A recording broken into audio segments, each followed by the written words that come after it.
Traditionis Custodes is not only about conceding the pastoral care to those who find it very difficult, it's also saying this is the direction that the Church has set, and this is the direction in which we are moving.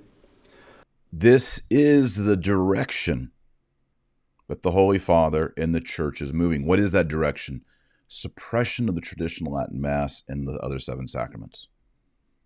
Do you understand this? They're actually telling it to us to our faces. There's no conspiracy here.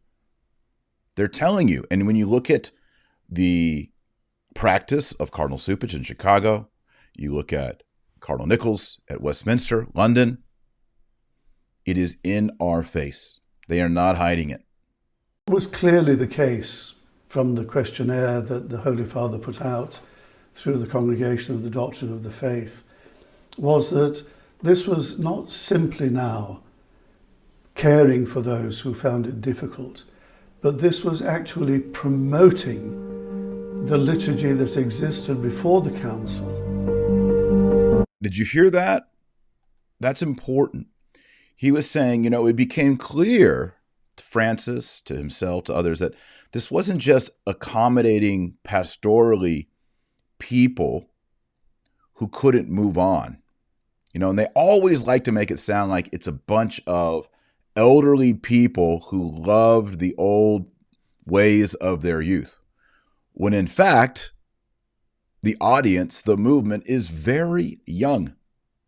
This is what scares them, because for a long time they could say, well, these are just older people who can't let go of the past. But then they realize this is actually promoting the liturgy as it was before the Second Vatican Council. To them, they're fine if it's just a caretaker movement. We're just going to watch over these people until they can finally move on. But once it starts to promote and expand the traditional Latin Mass, traditional Roman baptism, traditional Roman confirmation, all the way down the sacraments, the breviary, traditional monastic orders, traditional nuns, traditional everything, traditional marriage, now it must be stopped. In reality, the negative reaction to Traditionis Custodes has been very little. So here's my question. If the reaction to Traditionis Custodes, which is the motu proprio Pope Francis restricting the traditional Latin Mass, why are they talking about it every week? Why is Archbishop Roche spending time to make public videos discussing it with everything going on in the church? Why is the Pope writing motu proprios, preaching on it, including it in his messages? And why is Archbishop Roche, the prefect of the Congregation for Divine Worship, why is Archbishop Roche creating video responses? We all know the answer. Of course, there's been a lot of blustering on the blogs, and it's quite shameful, some of the points that are being made against the Holy Father, Pope Francis, whose duty it is to preserve the unity of the Church. And it is the Holy Father's duty to preserve the dogma, the faith, the morality of the Church, not just the unity. Am I right? Leave a comment.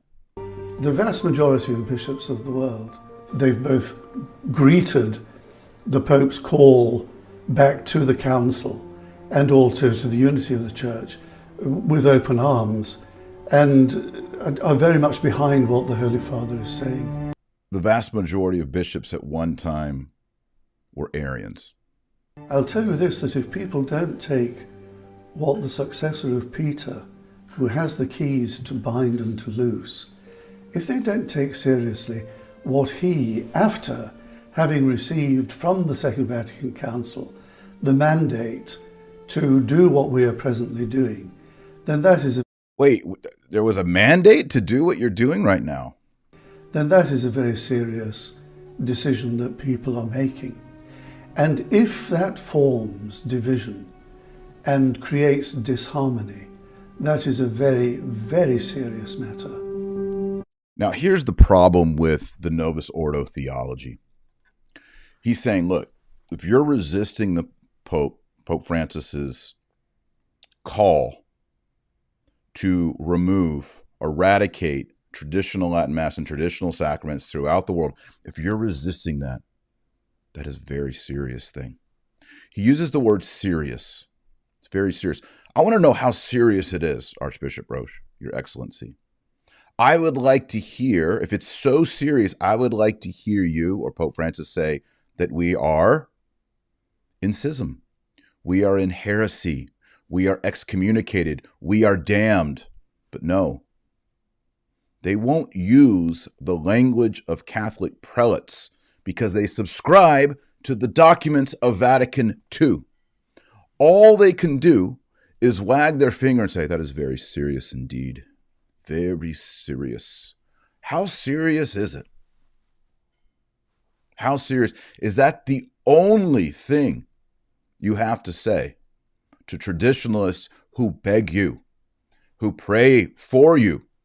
May we have the traditional Latin Mass. May my baby be baptized in the old Roman way. Can my 13-year-old son get confirmation in the traditional form? We hear you say no. And so if we continue to desire it, continue to promote it, continue to grow it, he says that's very serious indeed. That's Novus Ordo talk. We don't like it at all. And if that forms division and creates disharmony, that is a very, very serious matter. Okay, let's flip the script. Who started the division and the disharmony? For centuries, Catholics were going to Mass, the traditional Latin Mass. The priest was, as these Novus Ordo people accuse us, facing the wall ad orientem, in Latin, traditional Latin Mass, traditional sacraments. It was the semi-modernists who came in and said, no, we got to change all 7 sacraments. All 7. Well, I mean, aren't they good enough? Aren't they orthodox? Aren't they? Well, it's a modern time and we need a modern ritual, modern liturgy. So scrap all the old stuff. We're going to come up with 7 new rituals for the sacraments. You know what? While we're at it, let's create a new exorcism. Let's create the liturgy of the hours, a new breviary. Let's create everything new. Now ask yourself, who is the one who created disharmony and division? You know, Thomas Aquinas says changing laws weakens the perception of people for the authority that gives laws. It could be a good change in the law, but you always have to ask yourself, if you're constantly changing, if it's always a shell game, people eventually are confused, they lose interest.